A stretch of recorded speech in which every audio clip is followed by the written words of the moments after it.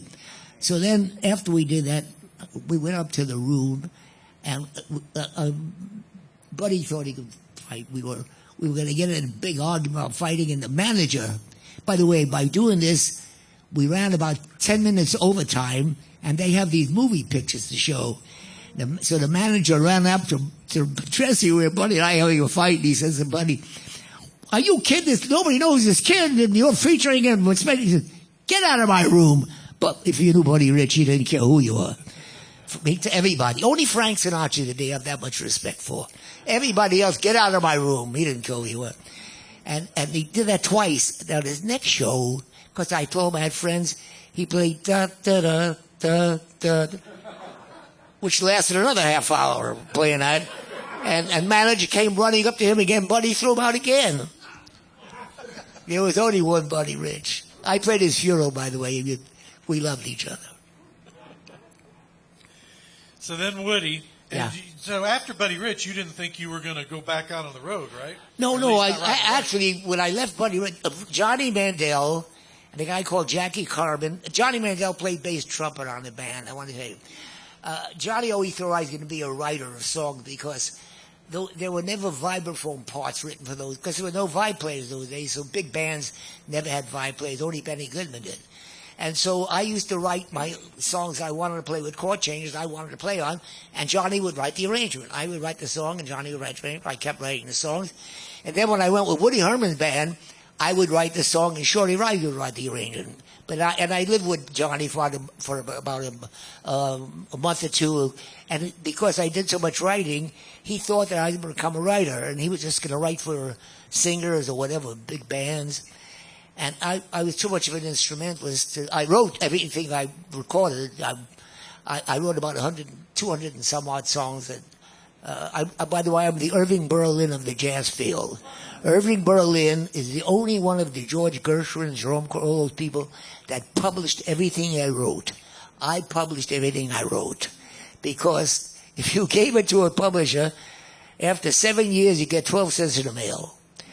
They cheated everybody. So I cheated myself a few times, but at least I cheated myself.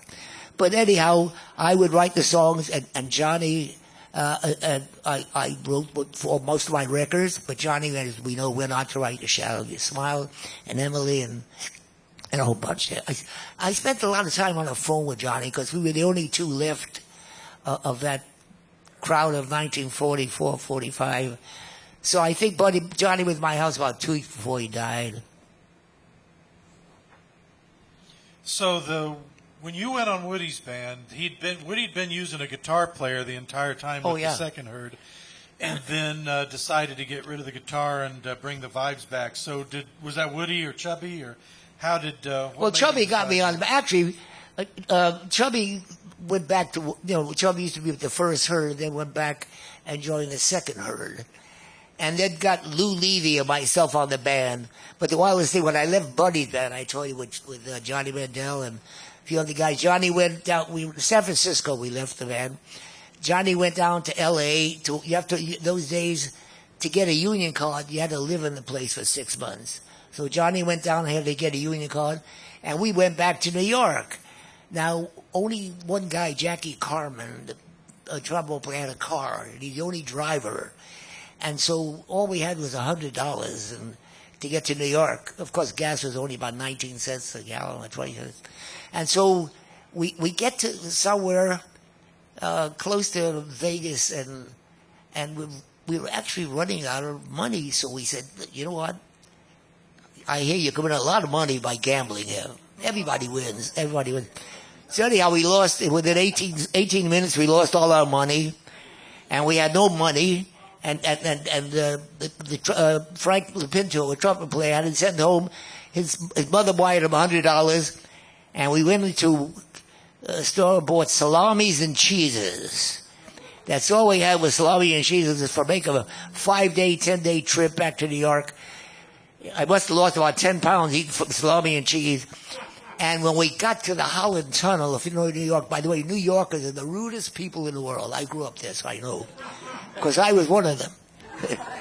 Anyhow, so we go through Holland, and the car blew up. All the water, the radio, everything. And now we got to push the car out. And everybody's ringing horns, and we're pushing the car out of it took us about like 3 hours to push the car through the Holland Tunnel. And I think I wrote about 18 songs with all different horns I heard. And beep, bop, boop, bop, boop. So I just kept thinking, here's a good song. So anyhow, when we got out there, we all took our luggage. I took my luggage and went home, swore I'd never go on the road again. I said hello to my mother. I got in the shower. She says, there's a phone call for you. I came out to Woody Herman, and he says, can you join my band? I said, when? He says, tonight. So I hung up. I took my shower. I said, goodbye, Ma. And I left. I said hello to my mother, and goodbye to my mother. And I took the next airplane and joined Woody's band that same night. Seriously. And so that was like a big break because even though you've been with Buddy and all, but again, this was pretty high profile. The guys in the band that you joined with.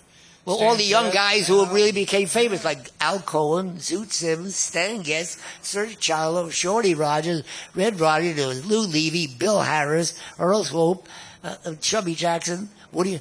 It was really all the young guys that became famous that were making that noise. And that band probably at that time was the greatest big band in the world. But the first thing he does is get into it with Woody.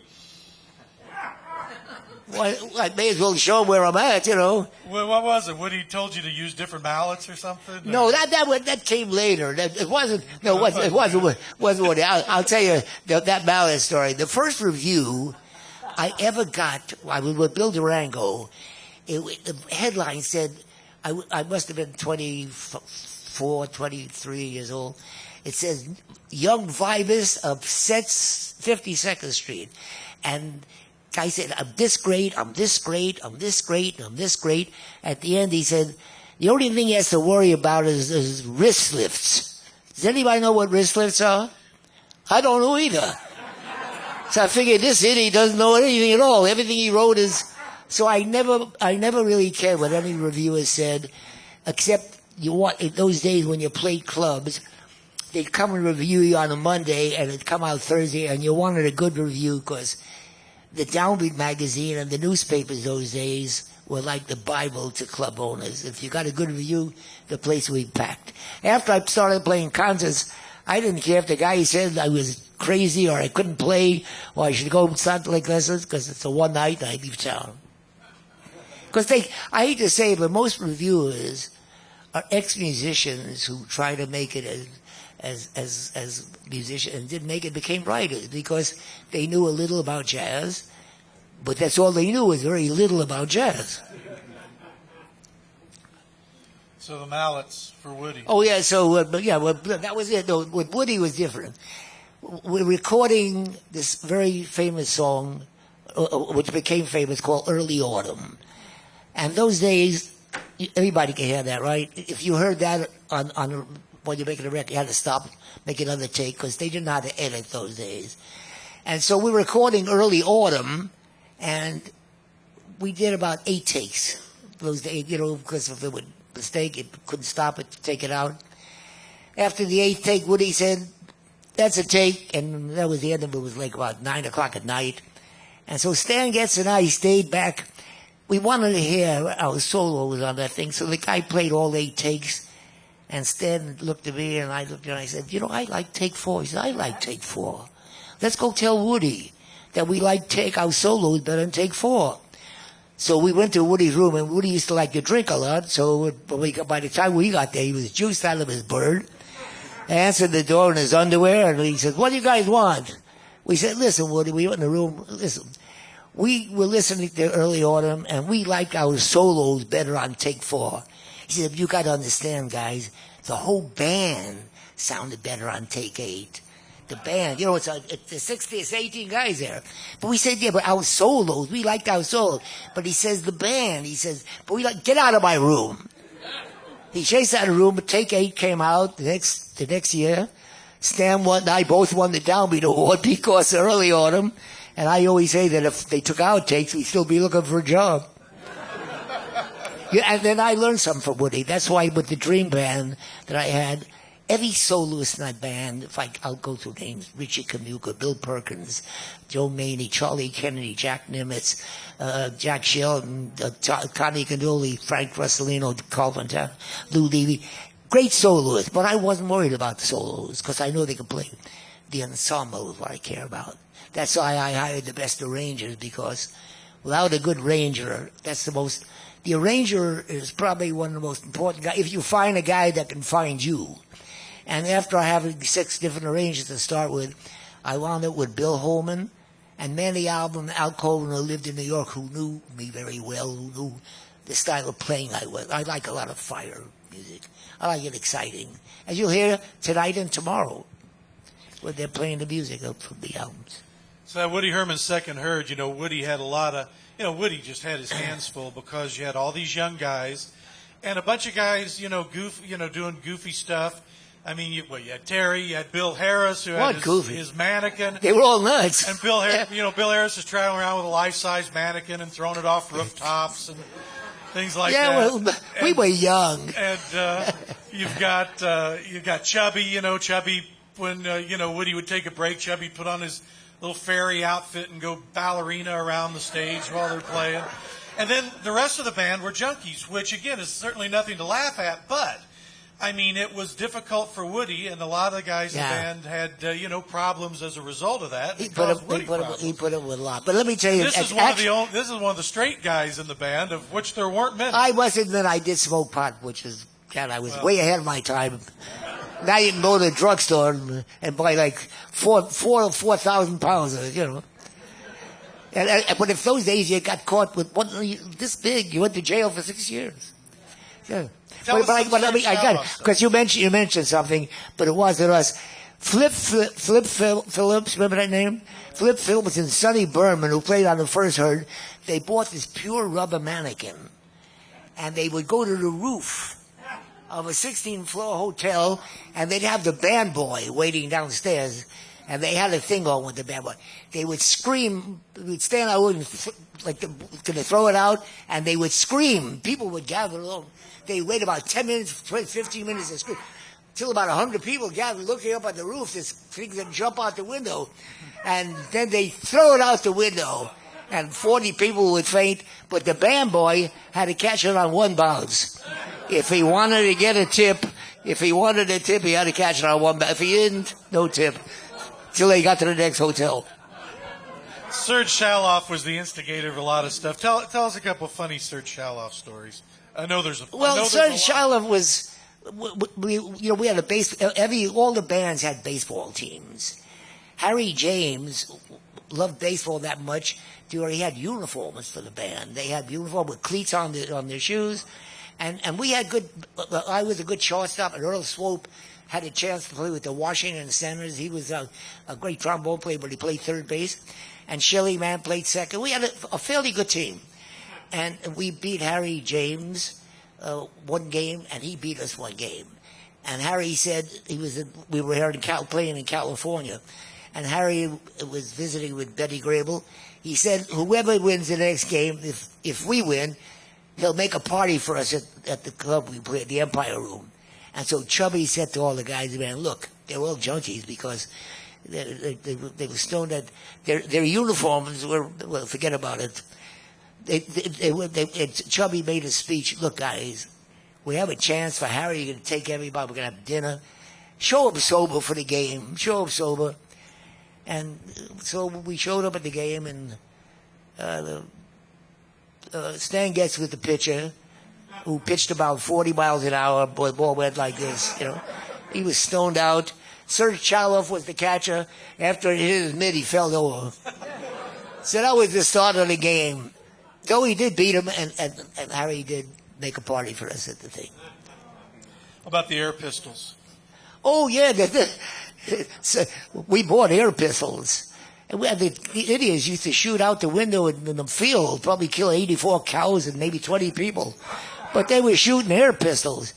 And Serge bought one and took a telephone book and put it in front of his they were actually BBs in a way, put it in front of his door and kept missing.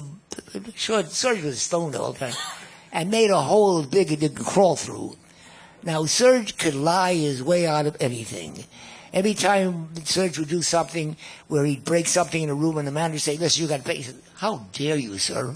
I'm the winner of the Downbeat Metronome, pal. How dare you? And the guy would wind up apologizing to him. This time there's a hole in the wall for a horse to go through. And so this manager comes to the Serge and says, hey, listen, that's going to cost you $16. He says, how dare you, sir? I'm the winner of the Downbeat Metronome poll. He says, I don't care who you are. And I was walking by, so he says, how dare you, sir? The man says, I'm going to call the police unless I get my 16. So he said, hey, Terry, wait a second. I didn't know what was going on. Come in here. So I come in here, and he says to the manager, if I'm going to pay for the door, I want the door. He got a screwdriver to unhinge the door, and he and I walked out with our suitcase in the door, walked out the hotel. What a lot of fun that was. I didn't even know what I was doing. How dare you, sir? I'm the winner of the minute. I'll never forget that. Serge came. He had a very eloquent accent. His mother came from Boston. How dare you, sir? I'm the winner of the Downbeat Metronome poll. I don't care who you are. I thought the guy was going to kill him.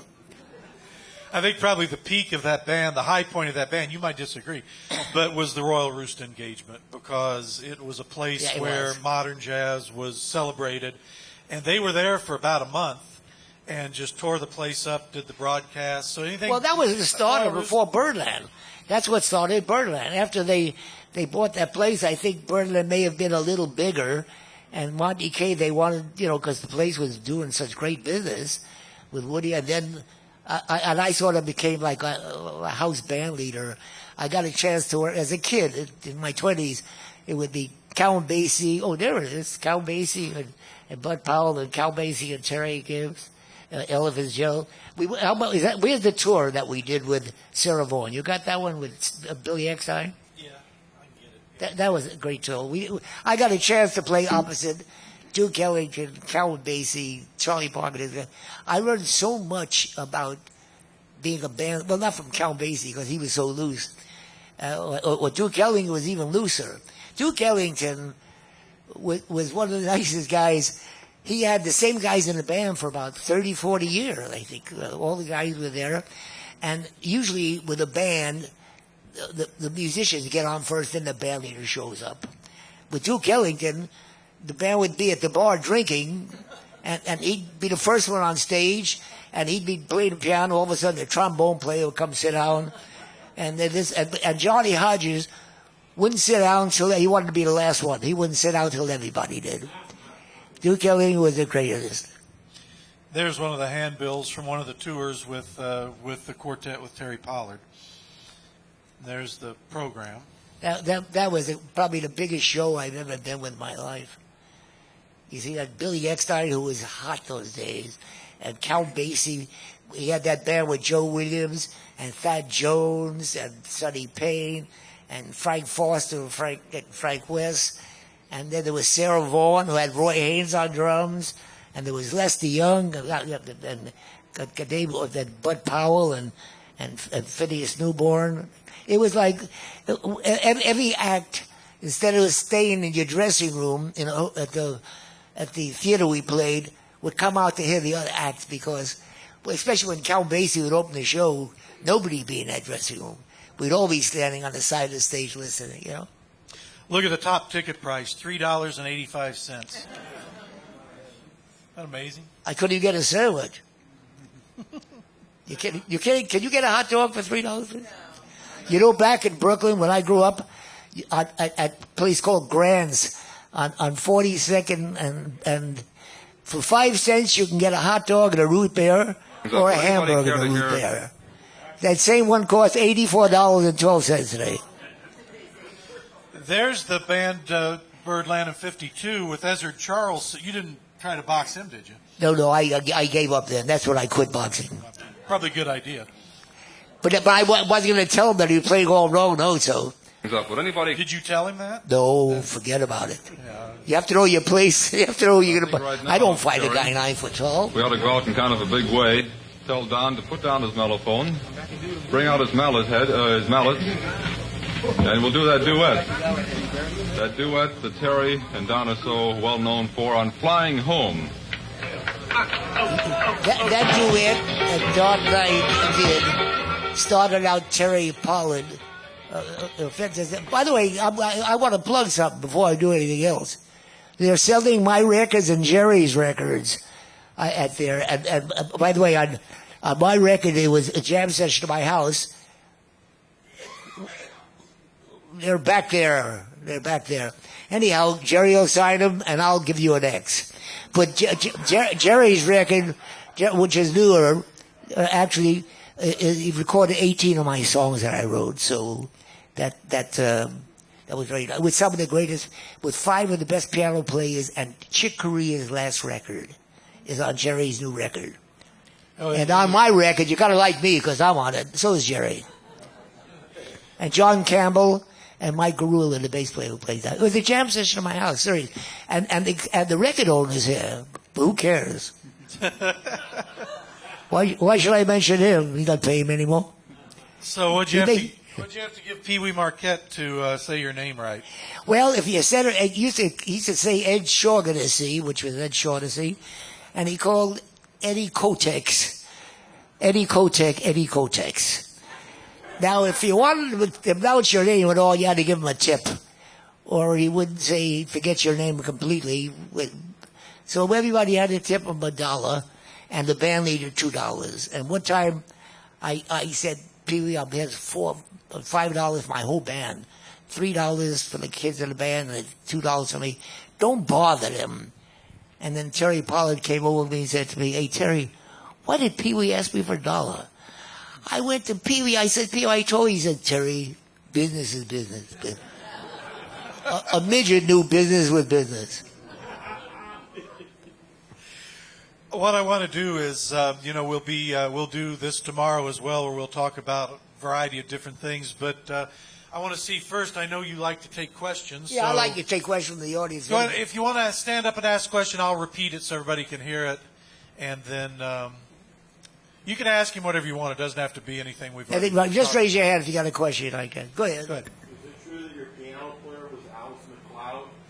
Alice McLeod. Yeah, I introduced it to Alice to John Coltrane. They got married. Was that at Birdland or in that period? No, actually, it was late 1960 when Jerry was born. It's actually when Jerry was born, and Jerry and Alice and his mother made a trip out to California with Alice. But no, Alice. She worked in my band for a year, and I watched a love affair happen with her and John. I knew John. We were working opposite him, and Alice was just falling in love with him. There used to be a table in Birdland that would be sort of like, so it'd be facing the back of all the musicians, so they couldn't rent it out to anybody because they couldn't see the band. So that was the band table. She'd sit there every time John would play, and that's a period of time that I didn't like John's playing, actually. I loved him with Miles Davis. I loved him with Cannonball Adderley and Miles, when he was playing tunes with chord change, but he was sort of screeching at that time. And so, but Alice saw something in his music. In fact, we recorded, after I got done with that job, I recorded an album called Terry Gibbs Plays Jewish Melodies in Jazz Time, where we actually had a Jewish band, my brother's band, and I wrote a bunch of the songs, and these musicians were actually people who came from Russia who knew that music well. But Alice was starting to get into John's music, where he's making those kind of runs, and I swear, I was the Jew, and she wiped me out. She cut me. She sounds better on the album than I do. Well, about 20 years ago, and it was his idea, About 20 years ago, one of these events, and some of you were there, we did a concert which was kind of a reunion, and it was Terry and Alice Coltrane and Jerry and Robbie Coltrane. Well, what happened, you probably know what happened. You called me. I had to play Sunday night with the Birdland All-Stars. We had to play with Buddy DeFranco, Hank Jones. I think You from make it sound Birdland. like I forced you to do it. No, you called me on Thursday. You said Roy Haynes cannot play because he has a contract with Catalina's where he can't play any with 60 miles. Could you put a little quartet or anything together? So I was thinking what to do. And Alice, I lived in Woodland, in Sherman Oaks. She lived in Woodland Hills, which is 10 miles away. And we used to talk a lot, see each other. So I just, from left field, I tried to make a phone call. I said, Alice, you want to play some bebop? And she said, oh, Terry, I haven't done that in years. But she didn't turn me down. So I kept talking. Alice, this, it's just like cliche, riding a bicycle, this. And then she was a little afraid. She says, why don't I get Robbie to play also, her son? I said, good, I'll get Jerry. We'll make it a family affair, And then she came down and we played. First time she played, about 20 years, I bet? Yeah, at least. It was amazing. And again, if without him, it would have never happened. If I would have called her and she said no, I'd have just been like, oh, okay, gee, I'm sorry. It took me about an hour and a half of talking. He just hammers away at her. And I gave every line I learned in show business. Were any of you at that event? That was the Bebop Air event about 2001. Somewhere. Question there? Put your hand raised. No, back here. The gentleman got his hand raised. No, the guy with the glasses. You didn't raise your hand. Well, think of a question. No. All right, right here. I want to hear your relationship with Terry Pollard from Detroit. The question's about Terry Pollard. I'll tell you how I found her. I didn't find her. I heard her. When I was playing in New York, when I was living there, Dizzy Gillespie told me one time, going on a road, we used to bump each other. He says, hey, Terry, if you ever get to Detroit, there's a great trumpet player called Thad Jones. You got to hear her. And about 2 years went by. That was the last thing I thought about. I was playing in Detroit, and I had a day off, and the guy I was in the Army with, the Army band, came down to see me, and my day off, what can we do? Let's go hear some music. So we looked in the paper, and it said, Thad Jones. I said, I'm not sure, but I think that's the guy Dizzy told me about. So we went down to that club, and sure enough, they were all unknowns. Thad Jones, Elvin Jones, Billy Mitchell, a tenor player, and his girl Terry Pollard. Now we just smoked a little pot or something, and we were having a few drinks in the bar, and I'm looking at there's a girl piano player, and I never heard a girl play like that in my life, because all the girls like Barbara Carroll and Marion McCartland and Mary Lou were great piano players, pianistically, but they didn't have that bebop third feeling. And Terry was just, I didn't believe what I heard. She came off the stage, and I said, would you play for me? Because I didn't have a regular band. I just came to Detroit to play, and I was going to go back and start a band. Would you come and play for me? So she said, yeah. So I picked her up the next day, and I got the drummer, whoever was playing for me, and we went down to this club. And when I always audition somebody, I got rhythm, which is everybody knows those changes, or blues. I don't try to play anything fancy. So I played those, and she played, and I didn't believe what she was playing. I mean, it was that great. So I wanted to see how she'd accompany me playing a ballad.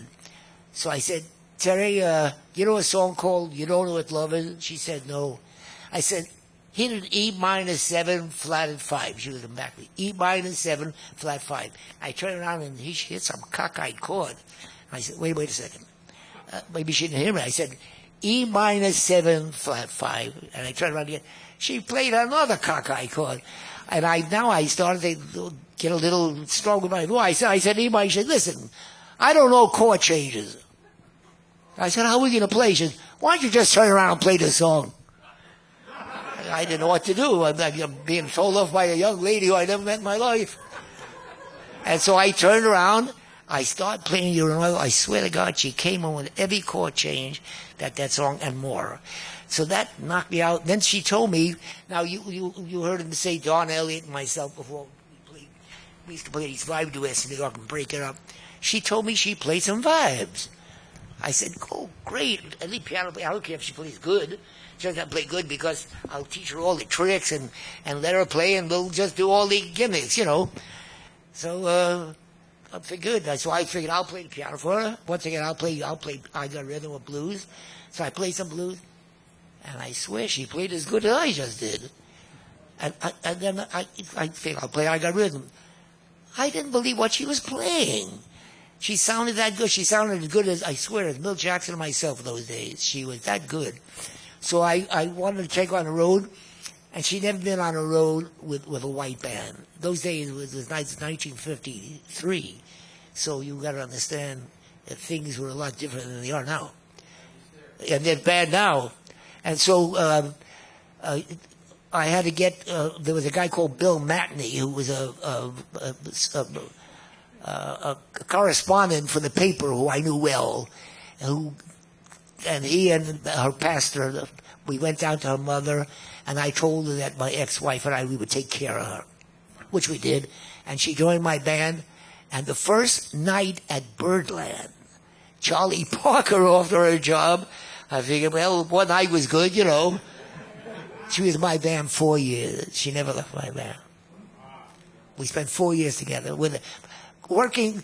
I wish Frank DeVito was there because he put a thing on Facebook. He showed our itinerary. 50 weeks a year, going 2 weeks, finishing at 6 o'clock in the morning, running to another club. Just from one to another. We worked all, but even though we were tired and beat, maybe dirty and everything, once he got on stage, and those days you dressed up all the time, so if we couldn't check in enough time, everyone in the bathroom put on their uniforms and we went on stage. And once you got on stage, it was fun time again. It's been my whole life, that time. Yeah, Doctor. Question is, how did he meet Steve Allen? Actually, we befriended in New York. He came down to see me. I was playing at a club. At that time, he had a radio show in New York.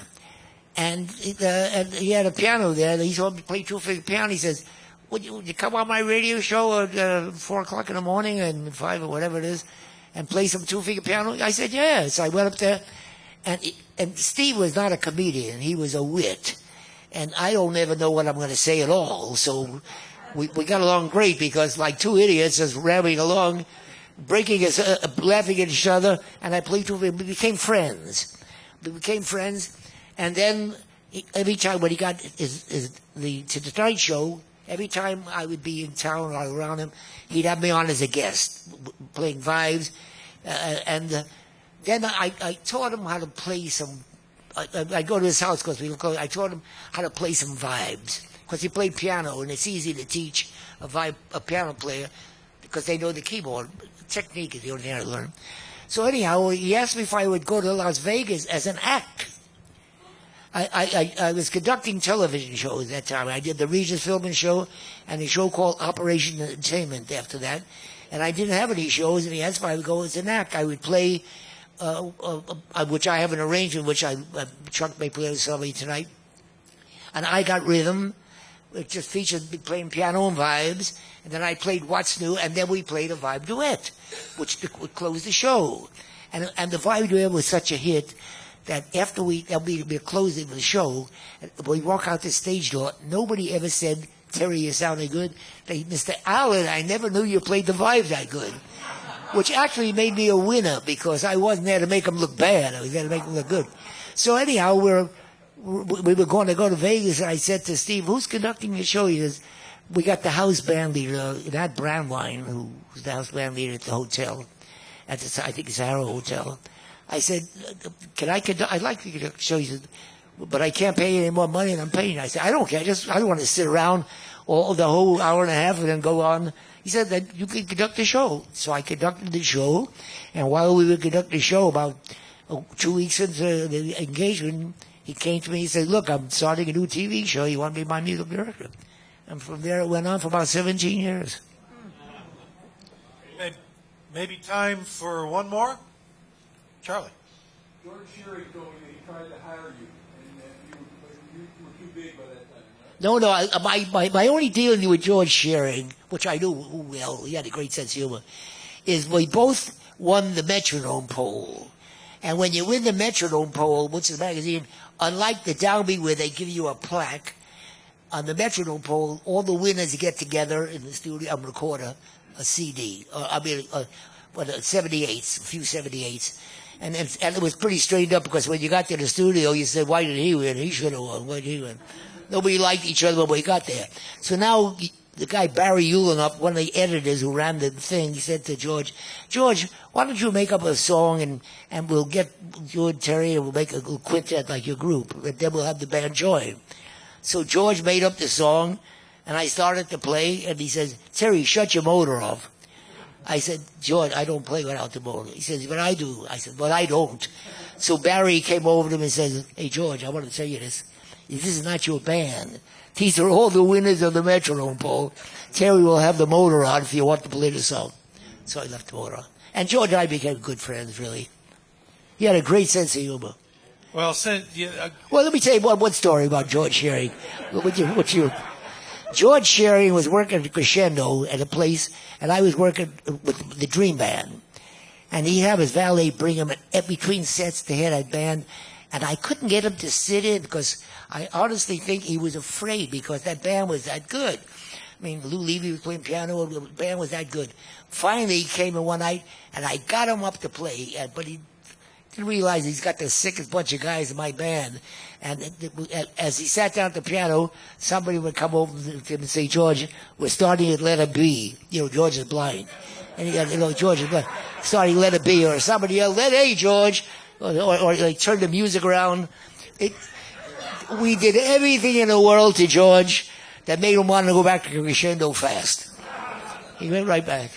One thing I want to get on tape while we're talking about George Shearing and is Bud Powell.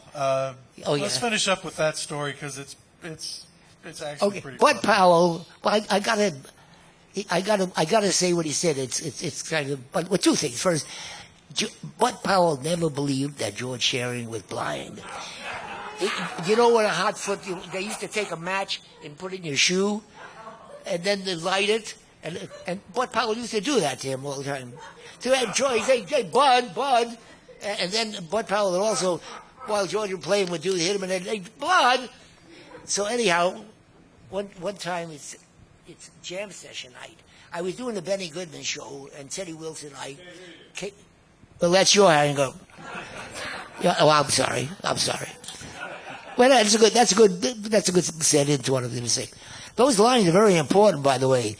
That line leading into a stupid thing I said is always important. Like when you have Abbott and Costello, it's what Abbott said that made Costello funny. So you made me funny. You want to take a bow? You can. It's all right with me. But anyhow, George, we went in to see. It's Monday night was jam session night, which you never know who's playing there. The owner of the club picks people. Well, Bud Powell was playing, Zoot Sims, Red Rodney, I forget who else. Anyhow, Teddy Wilson and I went down to hear them, and we're in the back. And Zoot Sims just played a bunch of choruses, and everybody applauded. Red Rodney just played a whole bunch of choruses, and a whole bunch of people. Then George played Bud Powell played a million choruses. And I don't know how many people applauded, but Bud was insulted. He stopped playing. Now, Bud never, by the way, if you have anything, Bud was psychological. He was a bit of a nut. He was in a nut house a few times, unfortunately. But he went over, I have to repeat what he said, otherwise it's not thing. But you ladies will understand that. If my wife was here, she wouldn't understand. I'll say that. But I'm going to say it anyhow.